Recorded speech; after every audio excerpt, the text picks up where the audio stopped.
and welcome to the DOScathlon 3 showcase for the next level speedrun showcase.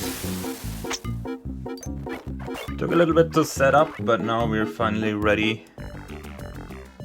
And we're gonna start immediately. This is a race of 10 games in a row.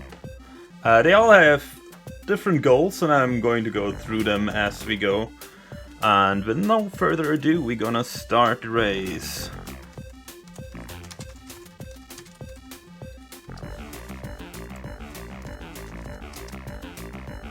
Starting up in 10 seconds.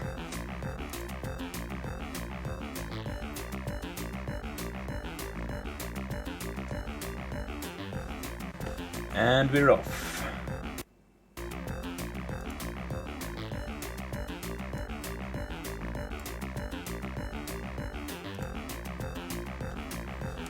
Alright, the first game, a lot of people might know, it's Incredible Machine, and this game is essentially a puzzle game. What you have to do is you have your little tools on the side, and you have to place them to do a specific goal for each level. A lot of the times it's getting a ball into a certain position or into a basket. You have certain physical tools like belts and trampolines and whatnot that can help you achieve the goal. And the runners just have an optimal placement. They also figured out the hotkeys, which the manual doesn't tell you. So they're going to go through these pretty fast.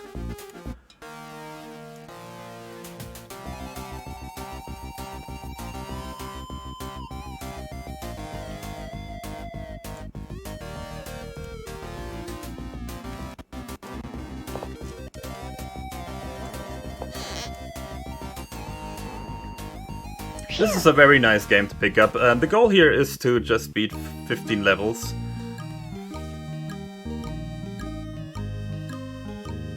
As you can see, this is more like a chain reaction that you have to cause a lot of times. Baldnate and ThorOfKenya already onto the trampoline level. That level is kind of counterintuitive. As you can see, it kind of has these video game logic where the ball jumps higher the more it bounces on the trampoline, which kind of doesn't make sense physically. So that we had a blind race of this game, and that level took a lot of time for a lot of people to figure out because it just doesn't make that much sense. So yeah, the DOScathlon was a race that was on the 31st of August, and Baldnate won that one with a great time of sub 50 minutes, which was amazing. So this is basically the revenge.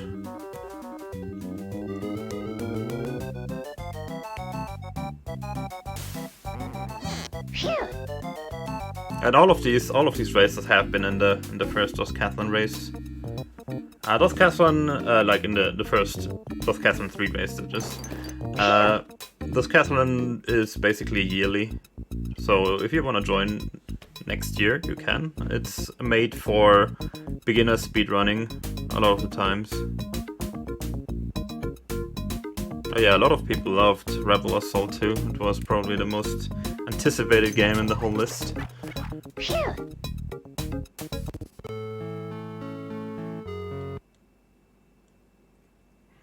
And we have ThorOfKenya and Weapon pretty much equal on Genocide 2. So we have like a 90 second, I think.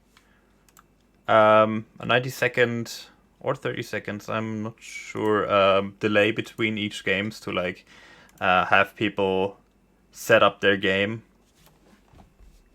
Because all of these games scale differently a lot of times.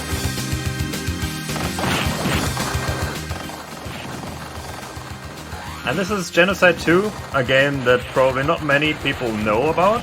This is a Korean DOS game. It has excellent music, it has pretty good controls and excellent graphics. And I can only recommend this game if you get your hands on it. You basically play as this mech. You have a little sub-weapon you can use. The goal of this game is just to beat the first boss.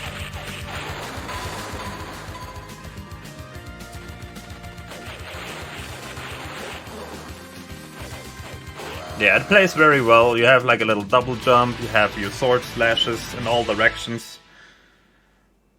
Oh yeah, it's 30 seconds in the wait between games. And yeah, this game is worth playing for the music alone. It's just probably one of the best soundtracks I've heard in DOS, and maybe even like in games. It's definitely up there.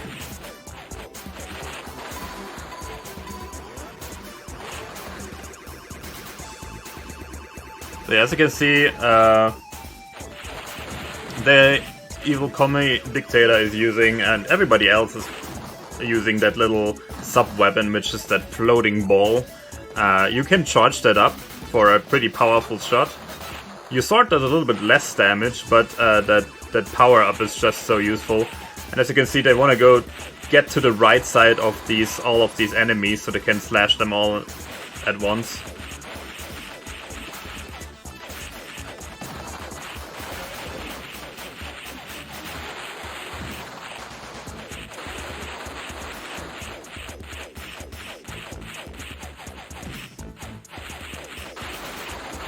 They're all pretty much equal at the moment, which is great. Pretty close race so far.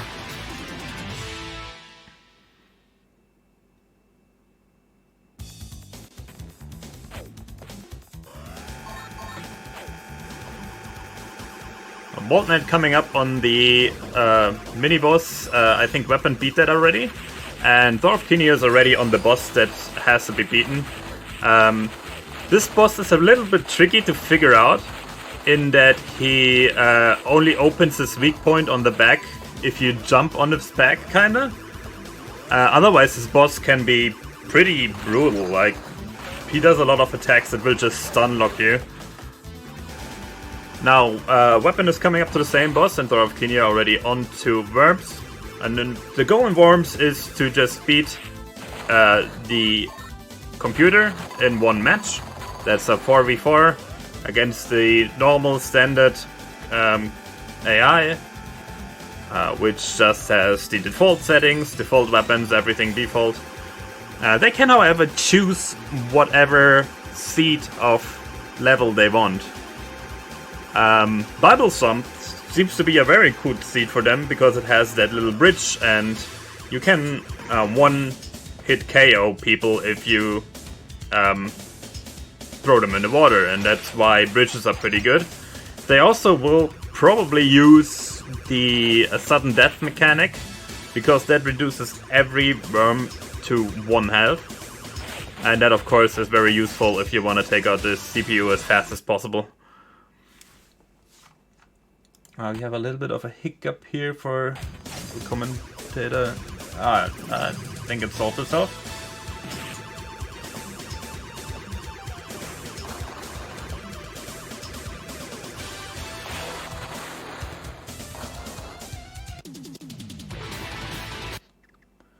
Let's switch audio to ThorOfKenya, since I think he is in the lead still.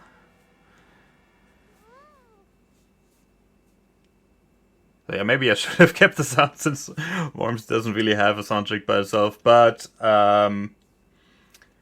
Baldnate was done too, and EvilCommieDictator is done too now, also onto Worms.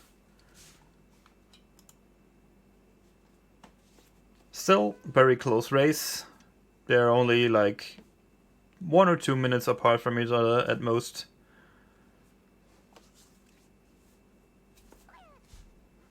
Oops, I made a little bit of a mistake in the text. Let me fix that real quick. Just noticed.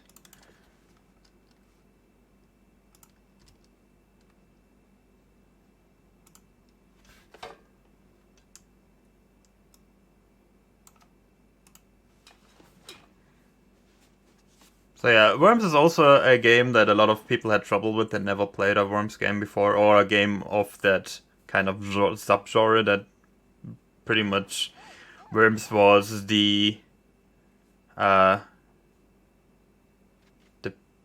the main game of. I mean, there were games before that. I think Tanks, for example, was the first one. Baldnate, with a very quick Worms, taking the lead onto Skyroads. Skyroads is a very interesting game. It's a racing game. However, you race kind of from the first position, from the first person view in a way. Like, you see, no, it's third person view, sorry. But it doesn't, this game does not have any curves or corners. You just are straight, but like you have to kind of navigate the course with left and right and jump. It's a pretty simple game, but it's a very fun game. It also has pretty good music. Yeah, ThorOfKenya also onto Skyroads. The other three still at Worms. Worms can be a bit of an RNG fest, because while you can dictate where the what the map is, you cannot dictate the spawns of the worms or what the AI is gonna do.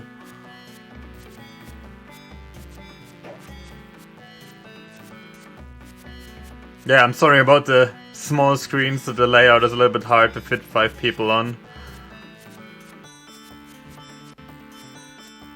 Just try and full screen, maybe that makes it a little bit better. Most of these games don't really have that much of an UI going on.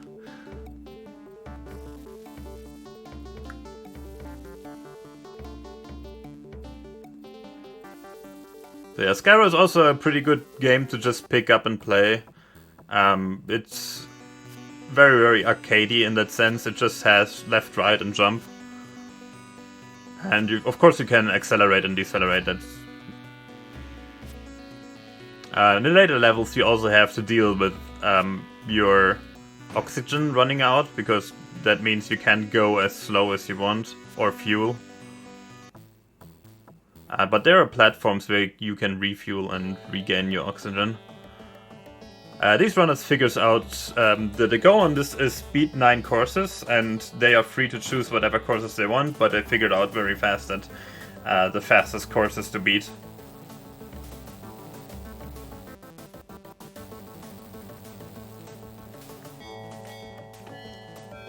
It looks like Weapon is getting a little bit of a bad luck in Worms, and so is slabbityslab.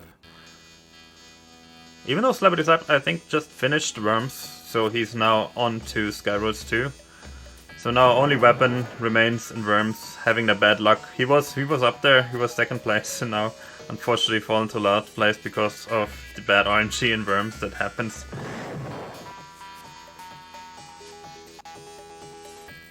Yeah, and this game requires a lot of concentration if you want to beat it fast. Like, any small timing mistake and you have to restart the course.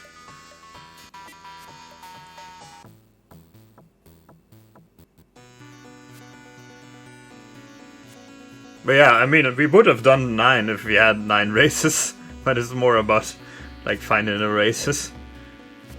I would have been fine with a 9-way race.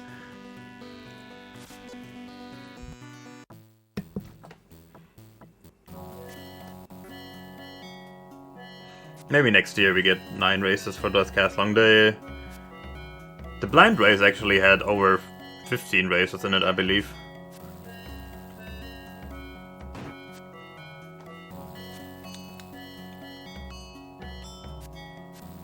And Weapon made it to Skyroads now as well, so he's not that far behind. He can still catch up.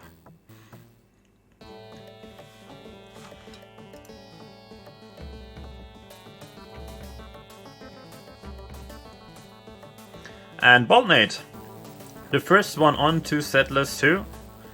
This game used to be like, this goal used to be like half an hour, and now it's like 5 minutes. The thing here, the goal here is to beat the 3rd stage, and a kind of cheat code, it's not really a cheat code, it's just to speed up the game. It's a code is allowed, and that basically gives you control over the speed of the game. Nothing else is allowed, like cannot give yourself like vision or resources or anything. But just the speed up was necessary because that makes this goal actually beatable in under an hour.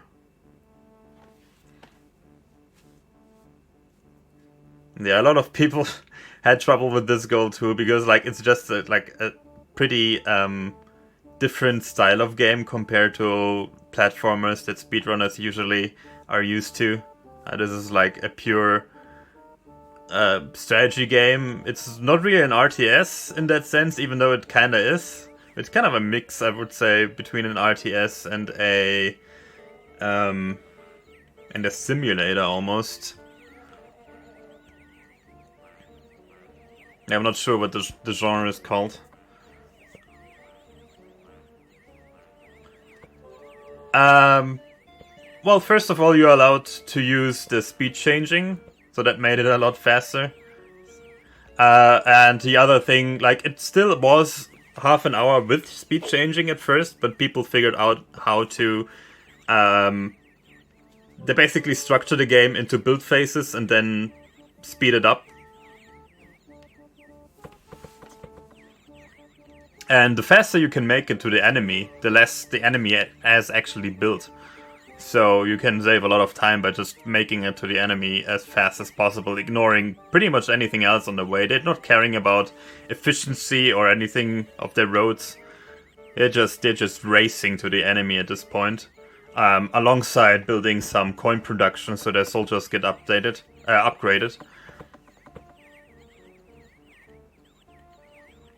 Yeah, a city builder, I think, is a good way to describe it. Yeah, as you can see, when they sped up, the game kind of lags a little bit. But unfortunately, with this small screen, it's a little bit hard to see. But the way they do this is very optimized.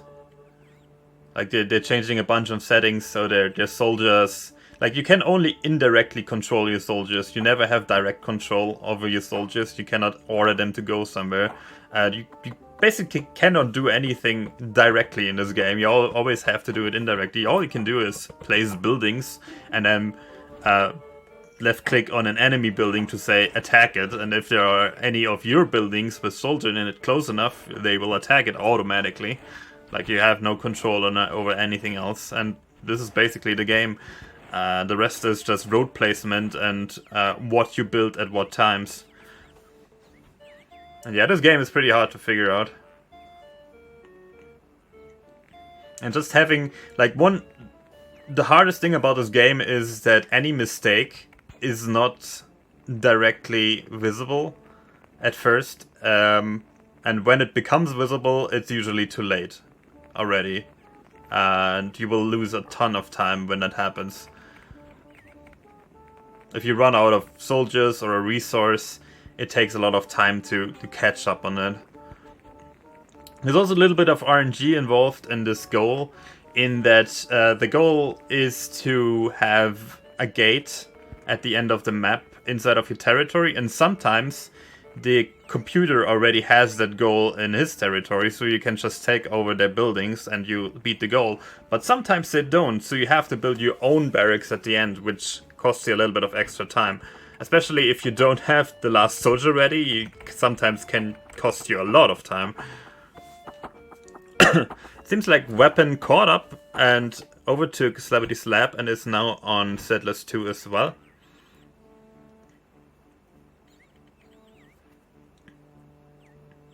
slabbityslab seems to be, I think, on the final stage he has to beat for Sky Roots.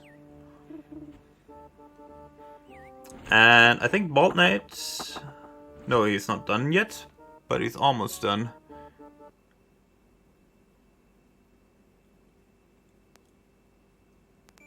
And now he's done. And we're moving on to Mario Teaches Typing. And that's pretty much it. You just type. There's one stage where, I mean, the other stages are not really speedrunnable because they don't really have some sort of a goal that you can beat in time. The third stage, however, does. Like, it just loops around the text, and that's pretty much the goal, just one loop of the text. And let's see how fast baldnate can type here.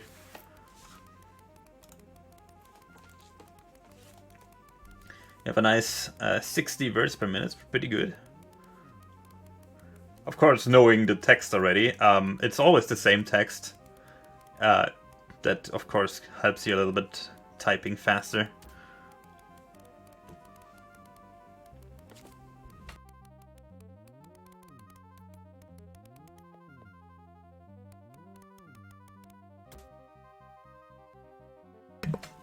This game also has the dreaded double space after full stops, which I personally have never heard of from where I'm from.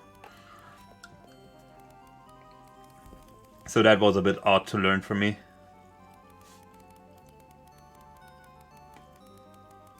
So yeah, the text here is super creative. It's just basically the American Civil War and some other American history with presidents.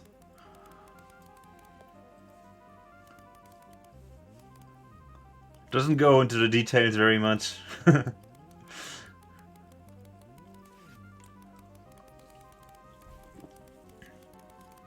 But yeah, this was the odd time where Nintendo actually gave out their property to third-party developers to make games. They stopped that practice pretty fast when they realized that pretty much everybody was not making very good game for them.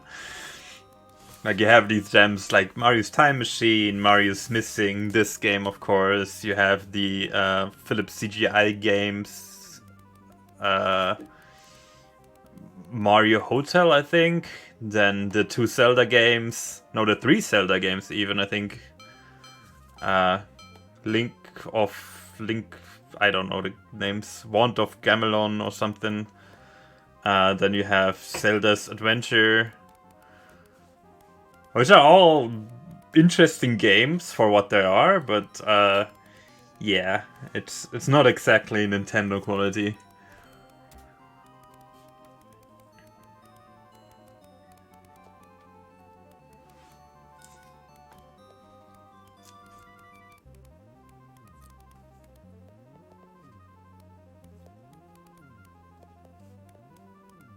Yeah, ThorOfKenya is pretty far ahead at this point. He has had a very good Settlers run, actually. I said baldnate before. I kind of switched my windows around, so I kind of had the wrong name there. Sorry about that.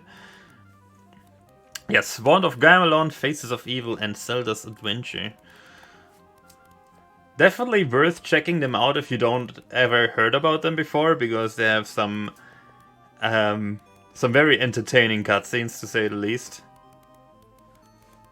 The first Wand of Gamelon and Faces of Evil basically have cartoon cutscenes. They're both side-scrollers. And Zelda's Adventure is more like the original Zelda, and that is kind of top-down, but with digitized photography in a way. And I think the cutscenes in that are also full motion video. Like,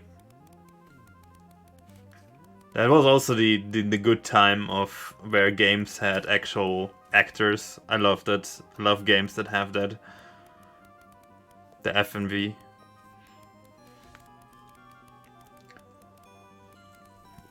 Yeah, I mean, they are not good games, but they are definitely they're definitely fun in their own right. I mean, just as we enjoy watching bad movies at time.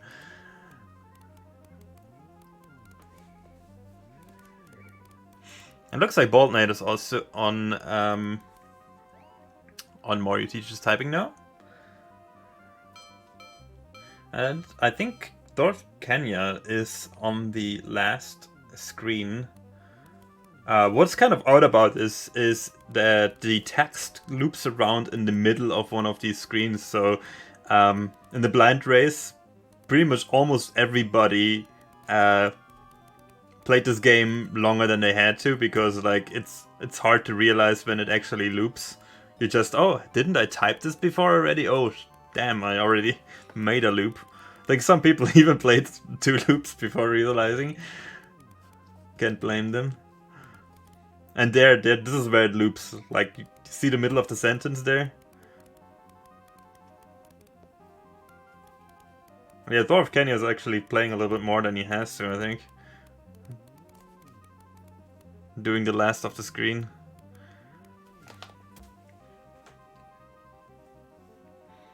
And that should be it for Mario Teaches Typing.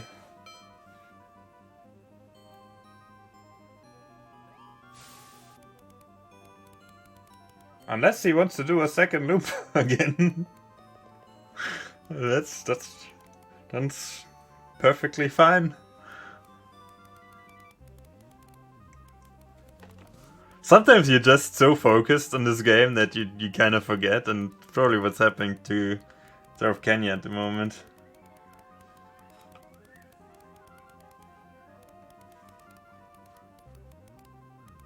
It loops forever, I believe. I think there's a time limit of like 30 minutes.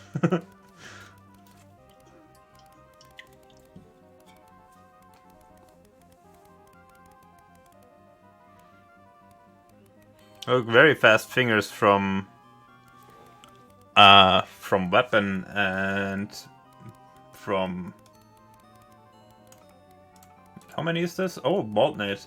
Like Weapon and baldnate both have 68, 64 words per minute. That's pretty fast.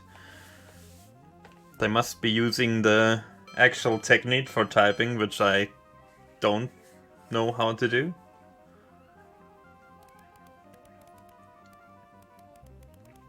But I think I can get like 40 or something words per minute. Although I didn't really play this too often, so I think as I would learn the text more, I would get a little bit faster.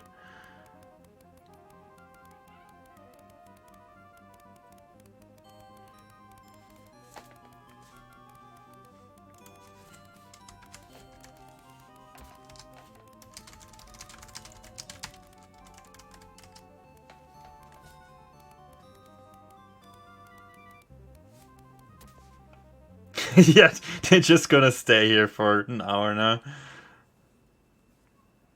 I think ThorOfKenya finally realized that he did a loop and immediately switches over to Turtles. Turtles is also a very interesting game. Something that a lot of people think is a bad game, but what is a bad game is pretty much just a pretty decent game hidden behind very terrible controls. And what's terrible about the controls is not really the controls itself, it's that they are impossible to figure out. How they work is basically you have two buttons that put the turtles in different modes. There's like a fight mode and there's like a non-fight mode, and then there is a mode where you throw your stars. No, that's the same. That's walk mode. You have to hold the button and press in the direction to do certain things. Like entering doors, you have to hold a certain button and press up, for example. And otherwise, you're just gonna die on the first screen over and over and over again because like you cannot figure out the controls. There's luckily like a training room where the enemies don't hurt you, so you have a little bit of time to figure out how the controls work if you kind of know what does what. And I mean, the button layout is also very strange. It uses enter and space because this game is made for 2 players, so that more than one player can actually have their hand on the same keyboard, the good old double typing.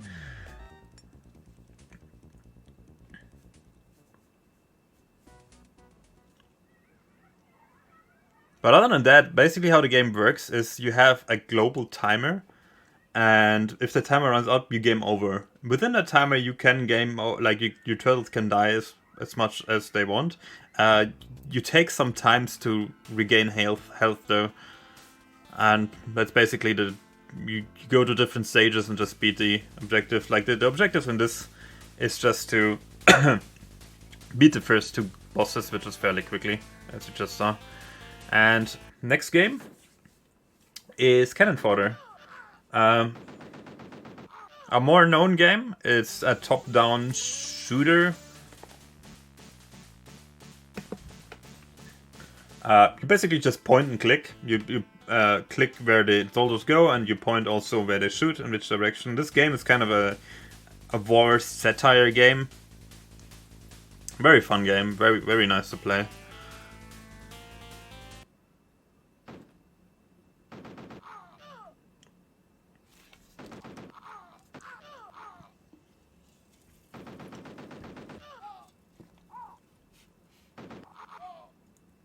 Yeah, this game can be a little bit treacherous if you play it for the first time, in that there are a lot of hazards in this game that just catch you off guard, like things exploding. And a lot of stages you have to explode the houses, and you have to figure out how to throw grenades at first, which can be a little bit of a challenge because it's holding left click and then clicking right. Because mouses back in the day only used to have two buttons. And this game is meant to be played just with the mouse, not with the keyboard. And in exploding these houses, the roof can blow up and they can just fall on all of your soldiers, and then you lose the mission. And losing all of your soldiers just put you on the very start of the stage, which can cost you a lot of time if you die. One interesting aspect of this game is that you can split up your team, which in some stages can actually save you time, because you have your second team to avoid backtracking to a certain point in the stage, where you have to kind of split up, and one team goes in one direction and kills off all the stuff there, and then you can just switch to the second team and go in the other direction without losing much time there.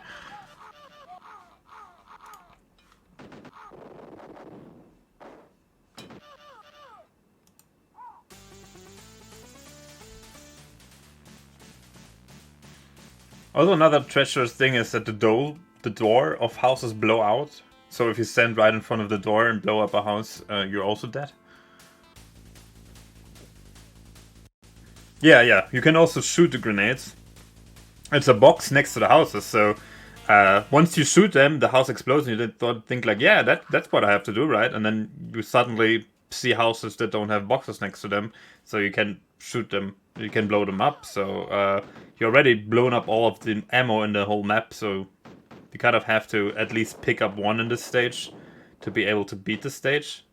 So you can kind of, quote-unquote, soft lock in this stage if you don't pick up enough ammo, which means you kind of have to kill yourself. But luckily, the enemies will do that for you, because if you don't blow up all the houses, there will be a non-ending stream of enemies coming out of the still functional houses.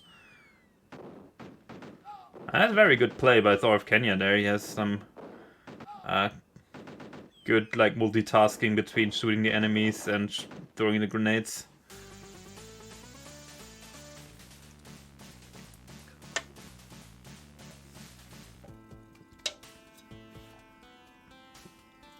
It looks like Weapon caught up pretty well there.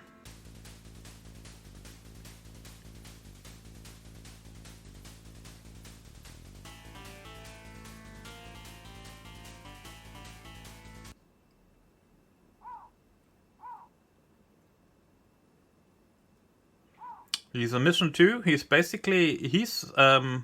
actually overtook baldnate now, it seems.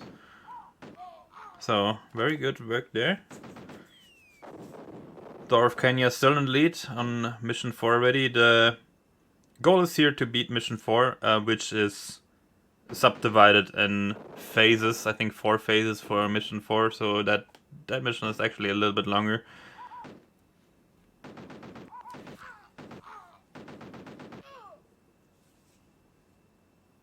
And as said earlier, he makes use of that split team mechanic right here, and splits up his team to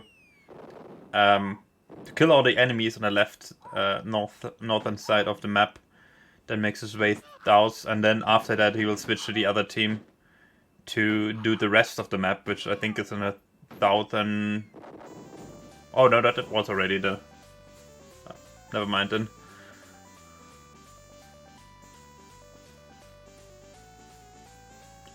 Another reason to split up your team would be for safety reasons, since if there's a large explosion, at least not all of your soldiers die. They're pretty fast stage, you just have to blow up that house on the other side. You can do that from the opposite side of the river.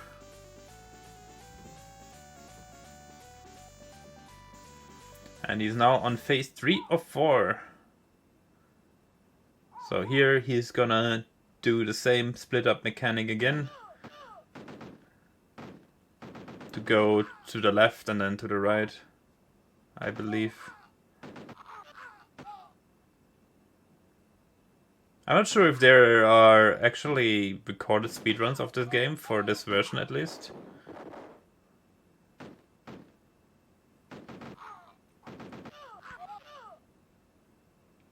They blew up a little bit of the poor people's homes.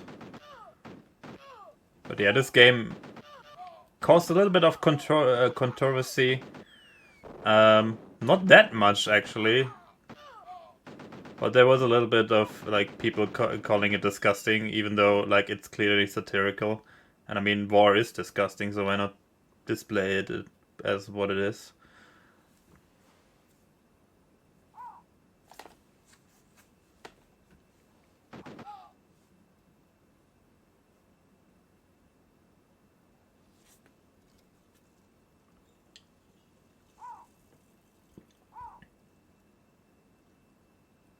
Yeah, he's just checking for the last enemy now. Thor is. I'm not sure if he's required to blow up all of the huts there, because I think he missed one on the bottom right there. So other than that, he's just checking for any enemies he might have missed. Like, oh, he actually ran out there of time. So that will give Weapon another chance to catch up.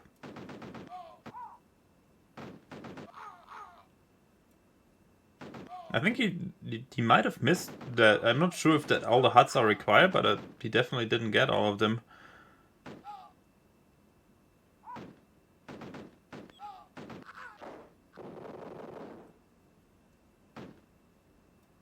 Maybe he just missed like a soldier somewhere. It's definitely a possibility.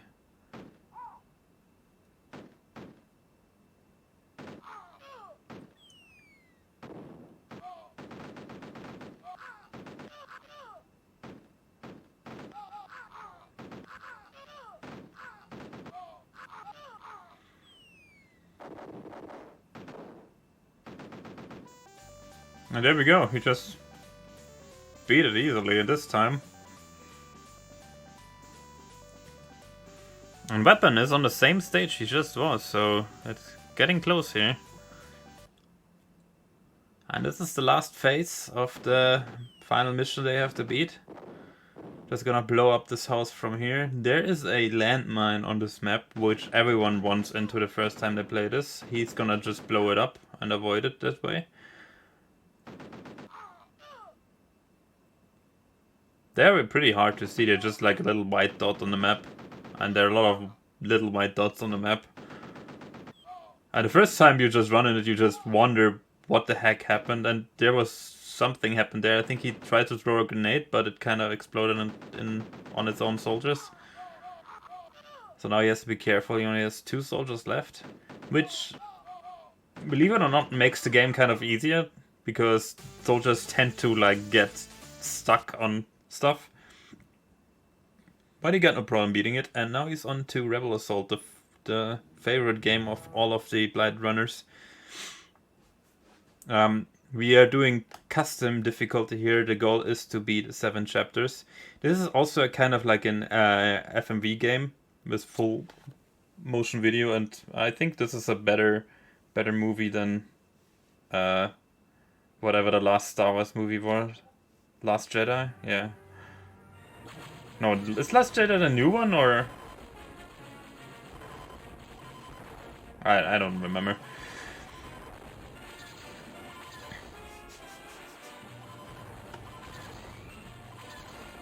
Oh yeah. Weapon actually plays a lot of... he actually knew Commander Keen before.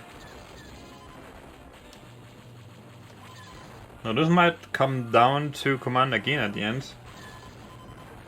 There's not that much time you can save in Rebel Assault. A lot of the stages are auto-scrollers. There are some stages where you can save a lot of time though if you do them as fast as possible. it's about like the faster you can shoot the enemies down, the faster the stage will end, because there's just a limited amount of enemies in the stage. Especially in the second stage that's coming up in a little bit.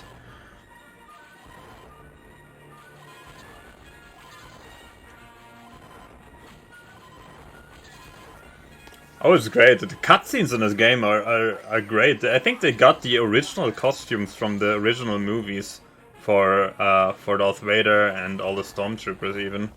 And they use the original score, which immediately puts you in the mood when you play this.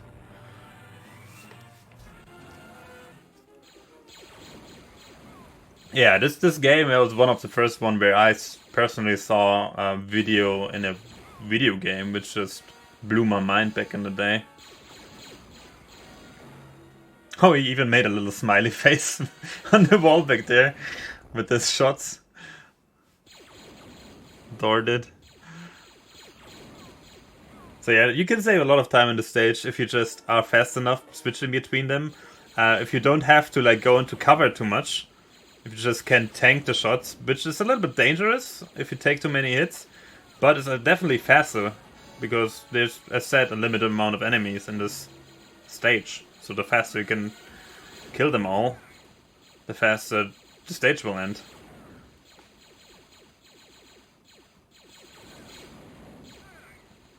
And he's doing some pretty good shooting there. You can kind of guess where the enemies will next come from. Because there's like a set timer between enemies on each position they will go to, and there's only a max of these 3 positions they will go to, and you can see by the animation that plays when they come from behind where they're gonna go to. Unfortunately, they're not hittable until they are in position.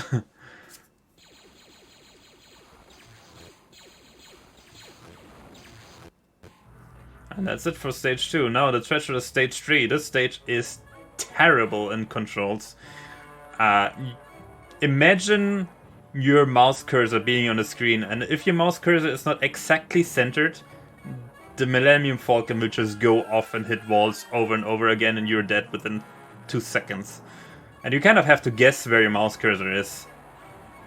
As you can see, if you overdo a little bit in one direction, you already take like a lot of hits on the walls there. He's doing a great job fighting. If you haven't experienced the stage, try the game and probably smash it against the wall 10 seconds later.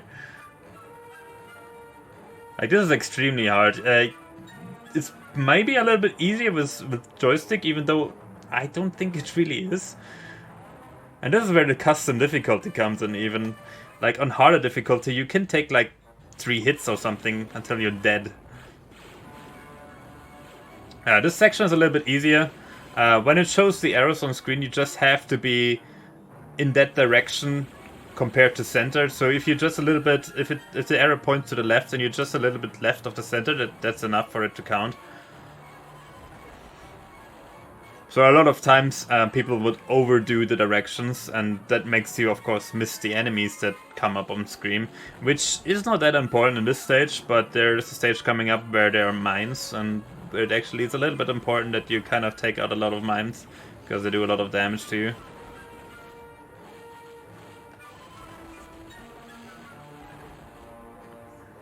I'm not sure about the order. It might be. It definitely depends on what you kill first. So I think if you do the same order in kills and the same timing, it definitely is the same.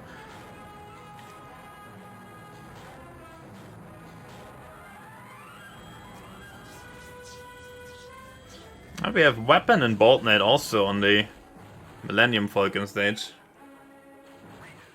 And this is the stage where he has to kill some mines that come up. If the mines get too close, they start swirling around and eventually they hit you. Even though if you take them out just before they hit you, they just still hit you. It's kind of unfair. And yeah, these asteroids that they hit you, they do a lot of damage.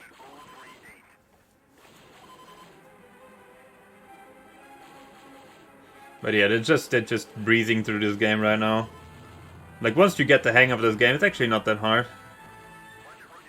At least at this difficulty.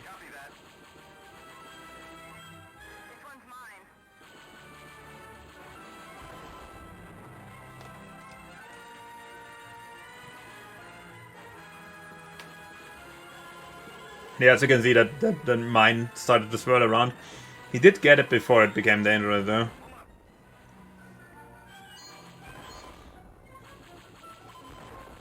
He's doing extremely well on damage. I don't think he has taken a hit yet, which is crazy good. Oh, there. As soon as I say that, I jinx it, and he takes a little bit of it. There's a little bit of a regeneration going on too. Like, if you don't take a hit for a longer amount of time, you heal a little bit, which is nice. He's almost done though with the stage. He definitely won't die in this, because he has taken almost no damage, so he's good. We have weapon and baldnate on the same stage now. This is neck and neck. This next stage is same as the first stage, where you just have to take out these TIE fighters. I think the faster you do it, the faster the stage ends, but it's not that much difference. You can save maybe a few seconds here. The one difficulty in the stage you play for the first time is that if you don't take these out fast enough, they kind of stack up and you're getting so overwhelmed that you just feel like you can't do anything.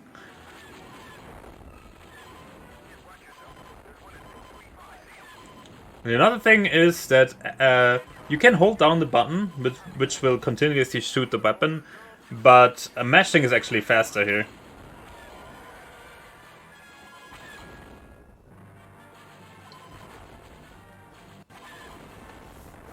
You can still play them. I am. They're fun.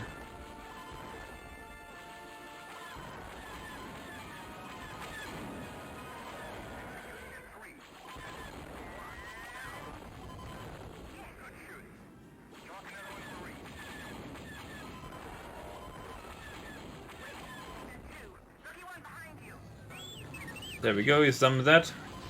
The next stage is kinda it's interesting in the sense that you can potentially save a ton of time here. You basically are in this loop around in a kind of ring, and you kind of want to go to the center, but the center is protected by a shield on these doors, and they have to shoot off all of the little things around the doors, like you can see here. There's several ones coming up, and it just loops around the stage. So, the less loops you take, the more time you save. Theoretically, you can do it on the very first door, on the very first loop, which would save you maximum time, but it is kind of impossible with how this game registers hits in a way. Like, as you can see here, he perfectly was centered on the top one, but didn't hit it. You can only hit those at certain moments, it seems, almost. And there we go, that's a very good stage here for ThorOfKenya. And he's on to the last phase of this mission, which is the last mission they have to beat, actually. Well, ThorOfKenya probably going to go with a lead into the last game.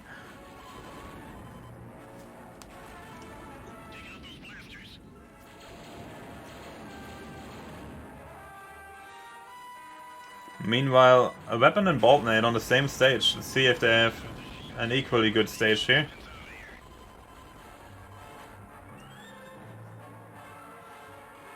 EvilCommieDictator not that far behind. He's on the stage just before that. And ThorOfKenya is done with Rebel Assault, and he's on to Commander Keen. And the goal of this game is beat the game. Luckily, beat the game is about 3-4 minutes. Because the game design is strange in that sense that you can just, like, there's 2 required levels, and everything else you can just bypass. You don't have to do. Like, there's not even any power-ups you can get from those stages. Only points.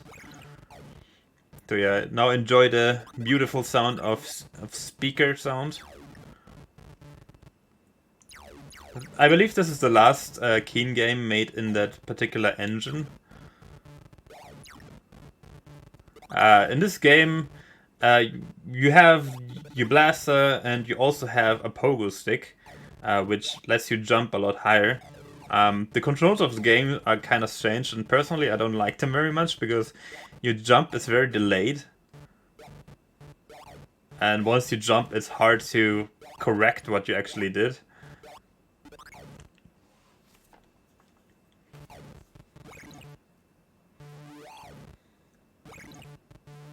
But other than that, this game is pretty fun. It's actually made by the people that went on to make went on to be ID Software.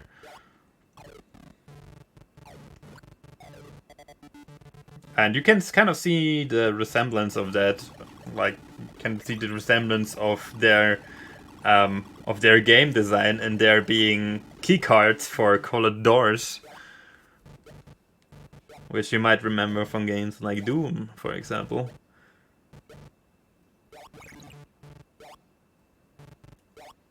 Yeah, this game was made for minimal requirements.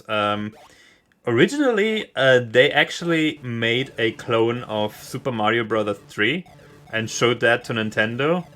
And Nintendo said, no, we don't want that on PC. So they made their own game. Which is kind of strange considering that Mario Teaches Typing exists in other games. I guess that was just before the phase where Nintendo actually accepted these kind of games, so they kind of were a little bit too soon.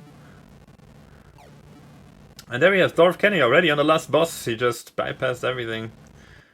This boss is terrible though. Like, you have to take out these 6 things on the side of the boss.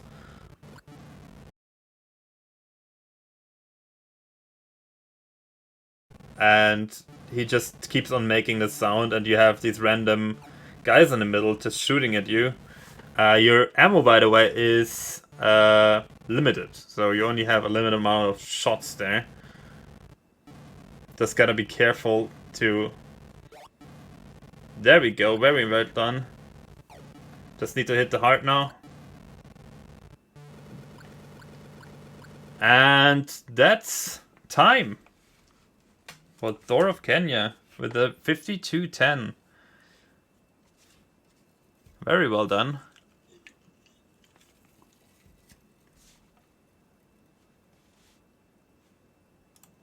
Next one in line is baldnate.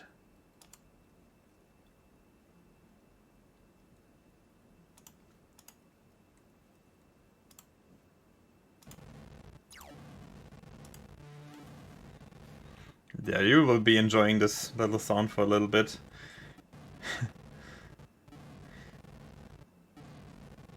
And this being the last thing you have to do in this race is kind of frustrating because, like, it's so easy to die on this boss, and then you just have to listen to more of this obnoxious sound, and like, it gets to your head.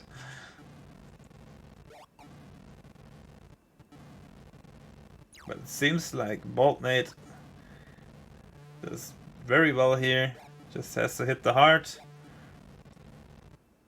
Don't get hit by that little green guy. And there we go, baldnate finished. And weapon not far behind him. Also on the last boss.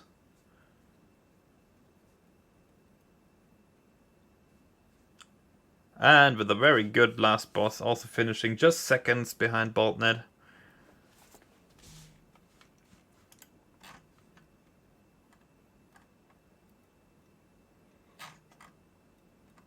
Baldnate with a 52-39 and weapon with a 53-17.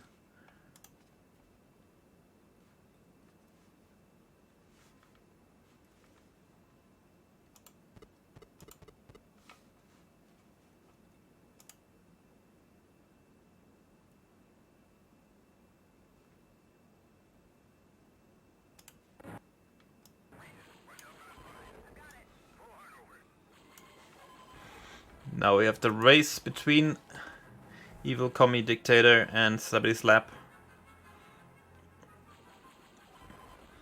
EvilCommieDictator a little bit later, they're kind of on the same stage here.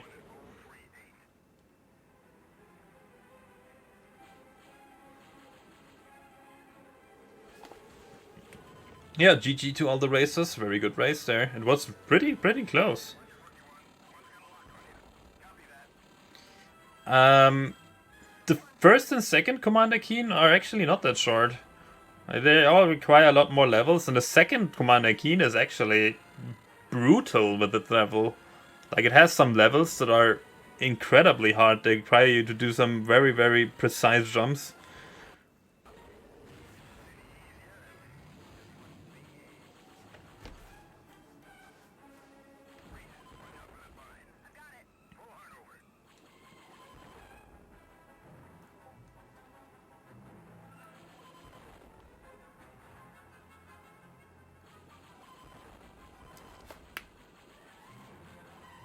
Yeah, the last level of Keen 2 is just... They just throw everything in your face, and you can only take one hit in this game, and then it's back out and try the whole stage again, and that stage takes a ton of time.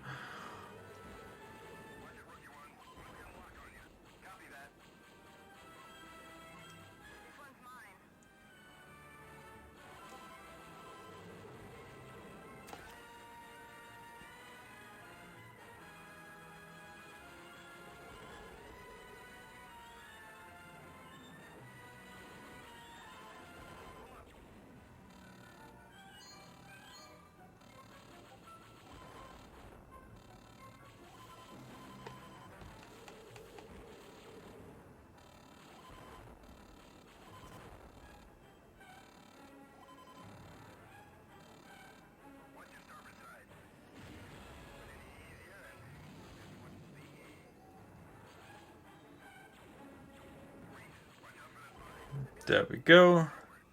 EvilCommieDictator is through the stage. Just gotta watch out for these TIE fighters or TIE interceptors, I think that is.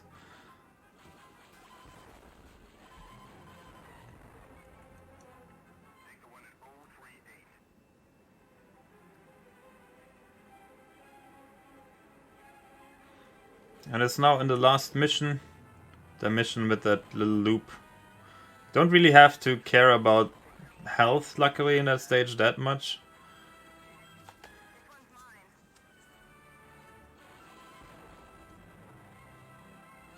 There's also a little bit of a phase where you can shoot down stormtroopers from the side, which is kind of funny.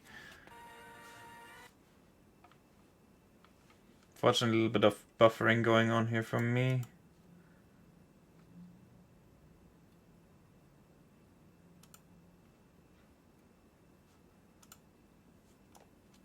Let me try and fix that.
There we have EvilCommieDictator on the last section of the last mission he has to beat here. Slabbityslab through the TIE Fighter section. Now on to also to the last mission. And there we go, EvilCommieDictator on to the last game.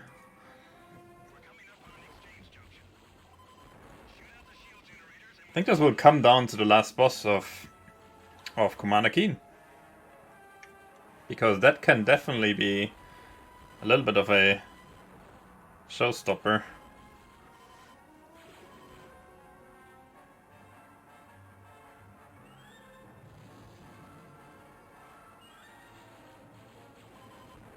I would love to see a Rebel Assault task. It would actually not be that hard to make. Just play the game on super slow-mo and just hit everything.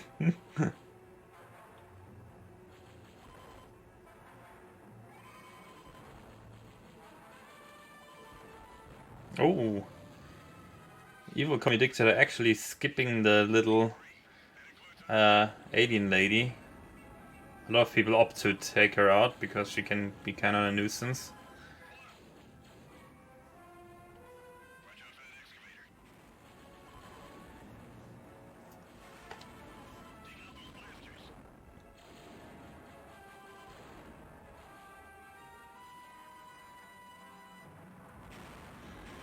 And slabbityslab, also now coming up to the end of Rebel Assault. Just needs to fly through these little gaps here, and he is done.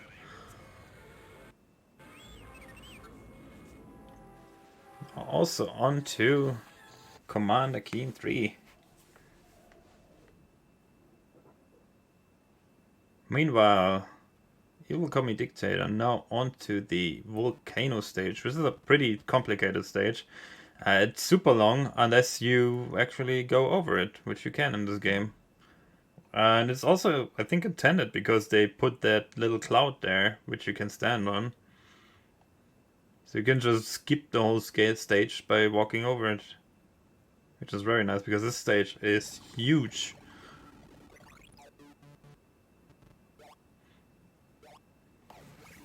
There we go. On to the last boss.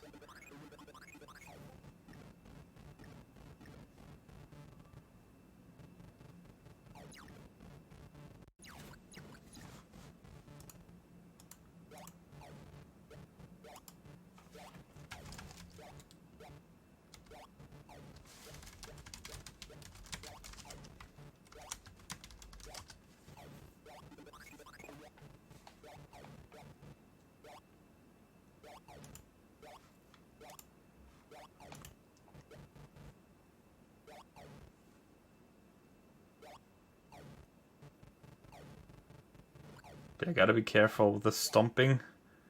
If they're not lined up, they would just stomp you.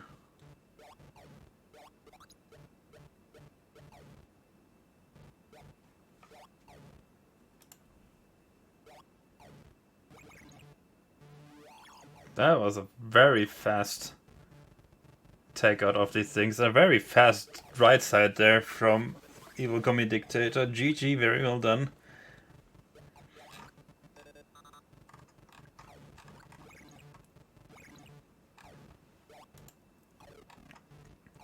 Finished with a time of 1 hour and 3 minutes.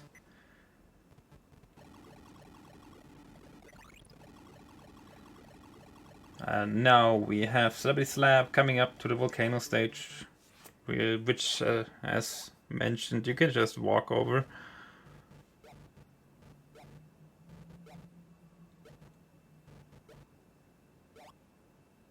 Oop, he missed the cloud.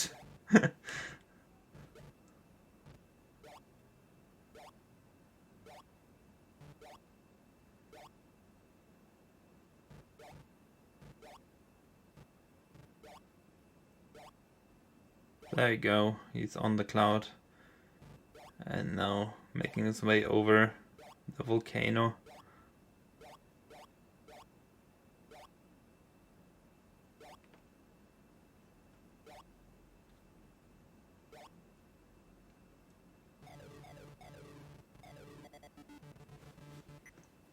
And on to the last boss. Enjoy the music. Makes a little bit of a safety save first. That's necessary because if you run out of ammo, you actually would have to grind ammo in other stages, which is kind of annoying, so they all make safety saves here, just in case. Like, as you can see here, this boss can just kill you. I have no idea what hit him there, even. I think he touched the side out there? I'm not even sure.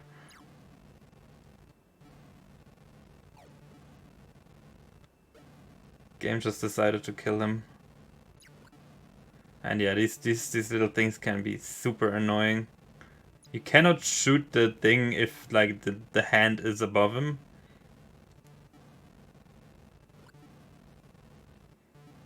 Just take your time. Gotta take your time, else you're dead in this game. However, at least the cycles kind of line up in a way. In that, if you can make the first one, you can always, like, if the first one lines up completely, you can always make the second one. There we go, he's up. And now it just has to hit the heart. There we go. GG. With a time of 1:05:58. Very well done. I want to thank all the racers, baldnate, slabbityslab, ThorOfKenya, EvilCommieDictator, and Weapon. This was a very nice race, very close race. This was the DOScathlon showcase. I thank you all for tuning in for that, and this is the end of the After Dark section. And RGL, thanks you all for tuning in. This was mostly run from RGL and friends. We're gonna go back to the next level crew in their game shop. So we're gonna go live after this little intermission. And I see you all then. Have a good morning or whatever time it is at your position.